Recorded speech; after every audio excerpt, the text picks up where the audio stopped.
ഇതിൽ നിന്ന്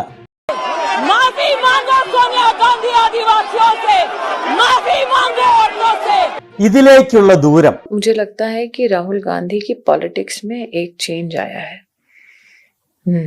വെറും ഒരു തെരഞ്ഞെടുപ്പ് തോൽവി മാത്രം. നമുക്ക് ആള് തെറ്റിയിട്ടില്ല. രണ്ടും സ്മൃതി ഇറാനി തന്നെ.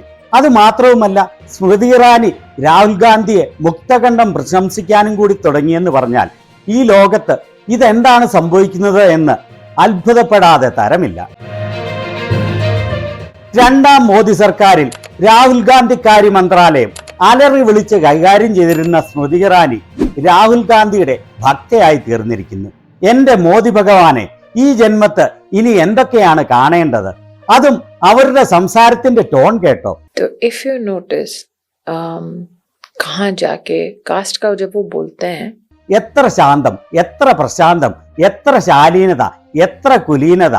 ഏത് തലത്തിൽ നിന്നാണ് ഈ തലത്തിലേക്ക് അവർ എത്തിച്ചേർന്നത് എന്ന് ഓർക്കുമ്പോഴാണ് അത്ഭുതം അടക്കാൻ കഴിയാതെ വരുന്നത്. ആ മുഖത്തെ ഒരു ശൃംഗാര ഭാവം കണ്ടോ? ഇതാ ഇങ്ങനെ. ഇത് കാണുമ്പോൾ നവരസങ്ങൾ പഠിപ്പിക്കുന്ന പച്ചാളം ഭാഷയെയാണ് ഓർമ്മ വരിക. വളരെയേറെ ആളുകളുടെ ജീവിതത്തിൽ വലിയ മാറ്റങ്ങൾ വരുത്തിയ രാഹുൽ ഗാന്ധി ഇതാ സ്മൃതി ഇറാനിയിലും അത്ഭുതം പ്രവർത്തിച്ചിരിക്കുകയാണ്. ഇപ്പോഴത്തെ നമ്പർ 1 ഗോദി മീഡിയ ആങ്കറായ സുശാന്ത് സിൻഹയുമായി സംസാരിക്കുമ്പോഴാണ് സ്മൃതി ഇറാനി എല്ലാ കൺട്രോളും വിട്ട് രാഹുൽ ഗാന്ധിയെ പ്രശംസ കൊണ്ട് മൂടുന്നത്. ഇവരുടെ രണ്ടുപേരുടെയും ഈ ഭാവങ്ങളും സംസാരങ്ങളും അയൽവക്കത്തെ ചുള്ളൻ പയ്യനെ കുറിച്ച് അടക്കം പറയുന്ന പെൺകുട്ടികളെ പോലെയുണ്ട് അല്ലേ? അതിഭാവുകത്വം കലർന്ന സ്വരത്തിൽ അവർ രാഹുൽ ഗാന്ധിയെ കുറിച്ച് പറയുകയാണ്. मुझे लगता है कि राहुल गांधी की पॉलिटिक्स में एक चेंज आया है। രാഹുൽ ഗാന്ധിയുടെ രാഷ്ട്രീയത്തിൽ വലിയ മാറ്റം വന്നിട്ടുണ്ട്. അപ്പോഴുള്ള സുശാന്തിന്റെ ഈ മുഖഭാവം ഏത് രസത്തിൽ വരുമെന്ന് പറയാമോ? ശൃംഗാരം അല്ലേ?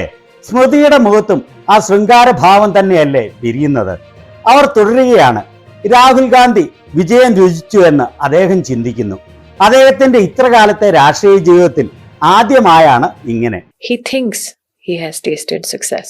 പാർലമെന്റിൽ വെള്ള ടീഷർട്ട് ധരിക്കുമ്പോൾ അദ്ദേഹത്തിന് അറിയാം അത് യുവാക്കളുടെ ഇടയിൽ വലിയൊരു സന്ദേശം നൽകുമെന്ന്.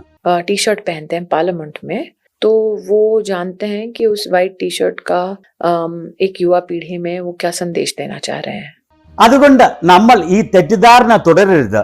അദ്ദേഹം ചെയ്യുന്നത് നമുക്ക് ഇഷ്ടപ്പെട്ടാലും ഇല്ലെങ്കിലും അദ്ദേഹം വളരെ വ്യത്യസ്തമായ ഒരു രാഷ്ട്രീയമാണ് നടത്തുന്നത്. हम इस गलत फहमी में ना रहें कि वो कोई भी कदम जो है वो आपको कदम अच्छा लगे बुरा लगे, वो कदम आपको बचकाना लगे, लेकिन वो अलग पॉलिटिक्स अब कर. ആടിനെ പട്ടിയാക്കരുത് എന്ന് നമ്മൾ പറഞ്ഞു കേട്ടിട്ടുണ്ട്. പട്ടി ഒരിക്കലും ആടാകുമെന്ന് നമുക്ക് ചിന്തിക്കാൻ പോലും ആവില്ല.